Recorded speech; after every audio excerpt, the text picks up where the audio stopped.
So I've had a lot of people commenting and asking about the elk. So I figured I'd make a short video here and kind of give you guys an update on how the battle with these elk are going. I recorded a few clips here and there over the past month. So let's just put a video together real quick and show you guys what we've been doing. Let me step behind this tractor and see if I can get out of the wind. I'd also like to ask anybody that has advice for us or if you've dealt with this before, please comment down below and tell us what you've done or what's worked for you in the past and keeping elk out of your haystacks. This has been a nightmare for us, and I think I told you guys we've never dealt with this before. My dad's 60 years old and he's said he's never remember dealing with elk, and I don't know if my grandpa ever had to deal with elk either, so this is all new to us, so any advice would be greatly appreciated. So this is where we're at today. Pretty much destroyed this whole silage bag here and the one next to it. So we've got 5 silage bags here and they've ripped open every one of them, but this one here is the worst. So you can see here where they're tearing open the bags and eating. So there, they've ripped this one wide open. All through here. And you see the silage bag on the other side there. They've eaten that whole bale right out of that center part. Up here. And they start these little holes like this and then they just grow. I'm just out here fixing this electric fence that these elk keep on tearing down as they come through to get to our haystacks, and figured I'd give you guys a little update on what's going on with that. So this is a section of fence they keep tearing down, and you can tell they pretty much got a elk highway, a path packed right through here, and then they go straight to our haystacks here. I'll walk over and show you guys what they've done to our hay. It's been a nightmare last couple weeks. So just walking around here, you can see all the elk scat piles up there, piles there, and all through here. Elk scat piles over here, there, whole bunch of it up in here. You can see all the dark spots up there. That's all elk poop. We'll walk over here to these round bales that we have in a row, and I'll show you what they're doing to these. See, they've got a trail leading right up to those right there. So they're coming in here and they're just eating the center out of these bales, eating the centers out of that one. You can see right here they've ripped holes in their silage bags, and then they're walking right down in between these rows of round bales, just tearing this hay apart and eating it. Sorry if the camera's kind of jumpy. It's cold again tonight, so the camera's cold and it gets a little jumpy. Doesn't like to film all that smooth. So let's walk over here and I'll show you what they've done to the hay shed. It's pretty obvious where they've been eating on these. Strip this whole side off. Walk around here to the front. Same thing, just stripping these bales down. So what we've done so far is we've reached out to the Idaho Game and Fish and kind of told them about the issues and the problems we're having.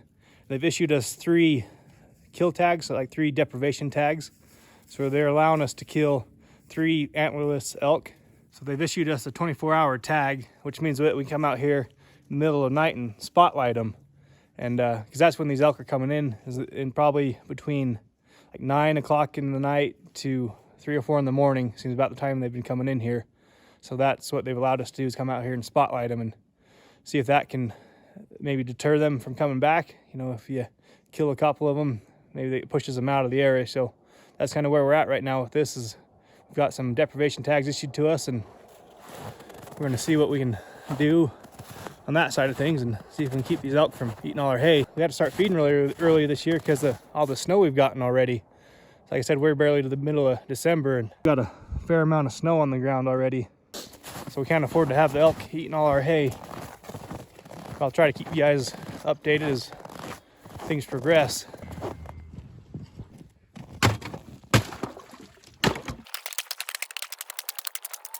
So I'm just out here chipping ice for my cows, but I wanted to give you guys an update on the elk problem. So the Game and Fish just came by today and They left us with a couple new things to try, a couple toys, I guess. So I just want to show you guys what we got and how they work.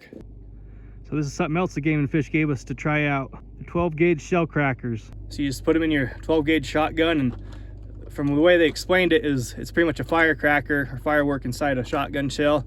So you shoot it off and it lobs that firework out into the air, and it has a certain length of fuse on it, I guess, and before it hits the ground it'll explode and has a bright light and a loud bang. So we'll give this a try tonight and see how it goes.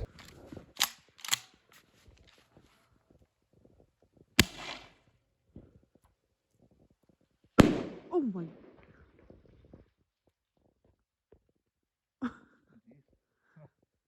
Okay. Well, Well, that worked.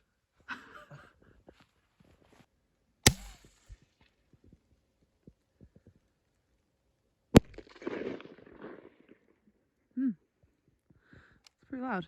So this is another thing that the Game and Fish left with us. It's called a Zon gun. So it's pretty much a propane cannon. I've never messed with these before, but they were explaining to me how they kind of work. So it's non-electric. So they're saying how it works is there's a bladder in here. So you turn that propane bottle on and it's gonna fill up this bladder, and you can meter it with this here on the regulator. You can meter how much propane is going into the gun. So of course, the more propane you have going into the gun, the faster it's gonna fire, and the less, of course, it's gonna fire slower. So they said that this propane bladder is gonna fill up, and it's gonna, I guess, raise this trigger up. Then it gets to a point, then it must trip and have some kind of striker that's gonna ignite the propane inside the cylinder there. So let's hook it up and see what it does.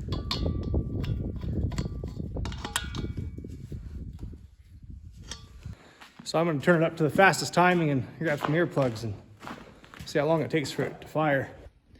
So they said all the way open with this. It's going to be your fastest firing timing. It's all the way open. I'll turn this on.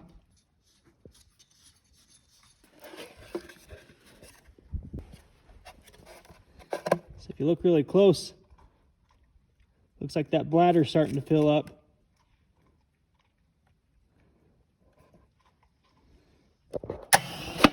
Jeez. Oh, okay. I guess that's how that works. So it's starting to fill up again.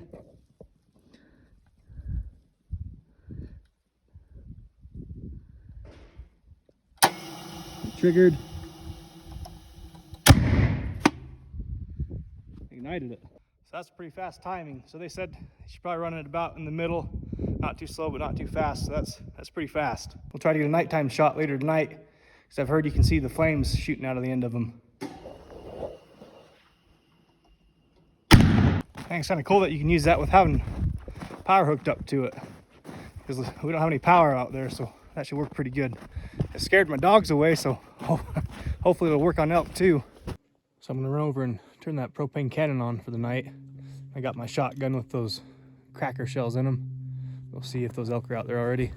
Well, the elk haven't been out here yet, so we'll just get this cannon going and see if we can't figure it out.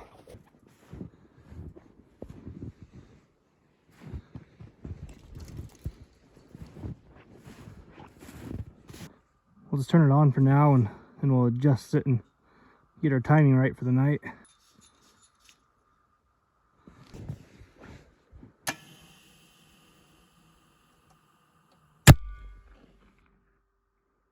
There it went. Let's try it without the light on, see how it looks.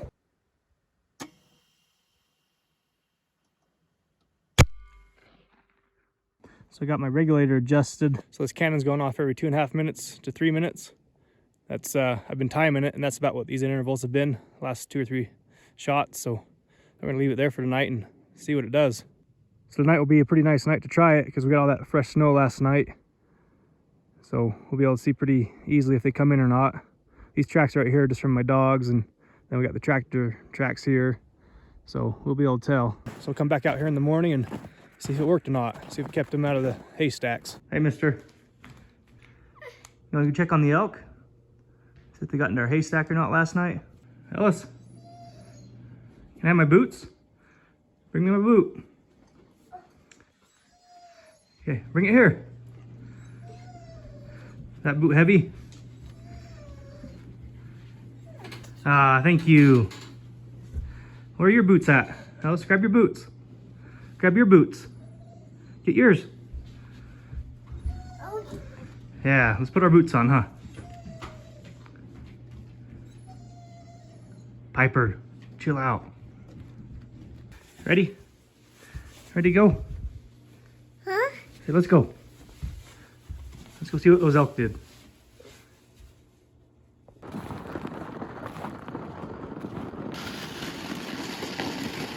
Alice is getting too big to pack around everywhere, so I just drag him around in the sleigh when I'm doing chores sometimes. Makes things a little easier. Well, that didn't seem to work. Our cannon isn't firing right now. Oh, there it went, jeez. So I don't know. You guys just heard it fire, but it doesn't seem like it deterred these elk at all. I mean, you can see their tracks coming right in, all the way through here. You can see how packed down that is. I got into that silage again. Well, that didn't seem to work out very good at all, that propane cannon. It does look like though they wandered back and forth a bunch of times before they came in. So maybe it was scaring them a little bit. So I can guess we can decide that the Zon gun doesn't work. So we're gonna have to figure out something else now. Hey, you trying to escape? What do you think about these elk?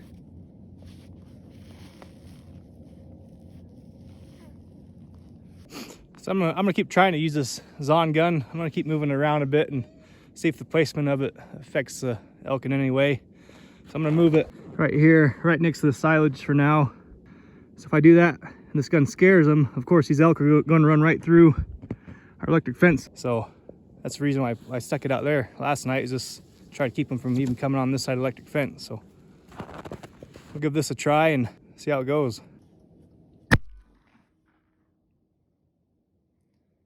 I don't get how that can't scare an elk away. Yeah, that Zon gun is it's a lot louder in person than it shows up on camera. So I'm gonna shut it off for the day because these elk are just coming in at night.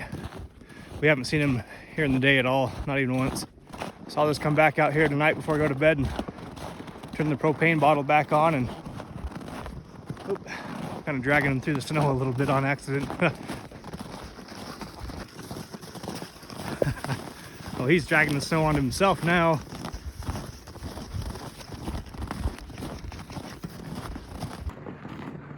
Starting to get a little bit of snow. For being not even the middle of January, it's starting to pile up already. Just makes doing your normal chores and basic things that much harder. Alice, you ready to go inside? A little bit chilly this morning. I'm gonna go back inside. So as of today, that's where we're at. Still fighting these elk. It's been about a month or so. Can you sit down by Dad? Can you sit down by Dad? Okay. Sit there. So summary again of what we've done so far is I made contact with the Game and Fish probably three or 4 weeks ago, and the first thing they did was issue us those deprivation tags. So if you guys don't know what a deprivation tag is, it's pretty much a license that allows us to shoot X number of elk, and they can't have antlers, and the tag that they issued us is a 24-hour tag, so we can shoot any time of the day. So when we shoot these elk, you can't just shoot them and leave them. You have to use the meat, and if you don't want to use the meat, you can give it away to maybe a family that needs it, or anybody that might be in need, and give it away to them. Or if you don't want to deal with it, the Game and Fish will actually come and take the meat, the animal away, and they'll deal with it themselves. So when they first issued us that tag, we went out there one night and we shot a cow elk, and we processed her and did all that, and it wasn't more than, it might have been the next day or the next day after that, the elk were back. So that didn't seem to help at all. So it was, you scared them away for the night, but then within a couple days they were right back. So after we did that, I just tried going out there every night and as often as I could, and just taking my shotgun out there and just trying to scare them away and haze them out of there. But that didn't help much. I mean, I might scare them away for a couple hours, but once I go back home and go to bed, they'd come right back in and eat the hay. So going out there every night and trying to scare them away with the shotgun isn't really sustainable, and I can't be out there all night trying to keep them out of the hay. So after fighting them for a week or two after that, we've got a hold of the Game and Fish again, and they actually ended up coming out to our place here, and they looked around and kind of gave us some options. And that's when they left us that propane cannon and those fire shells. I'll grab those fire shells and I'll show you. So we tried these out, and it was kind of the same thing. They were out there in our haystack, and went out there and scared them away with these, and I think they came right back in later that night. So it's kind of the same deal. You got to sit out there all night and shoot these off every hour or two to keep them scared out of there. And they also reissued us some more deprivation tags. I'm not really excited about that because it doesn't seem to help out either. Like I said, we shot that one, and pretty much the next day they were right back in there. So they just told us to try to keep the pressure on them, try to keep scaring them out of there, use deprivation tags, just constantly pressure them. And they also talked about giving us some money to try to repay us for the damages that the elk did, so we can replace some of that hay out there.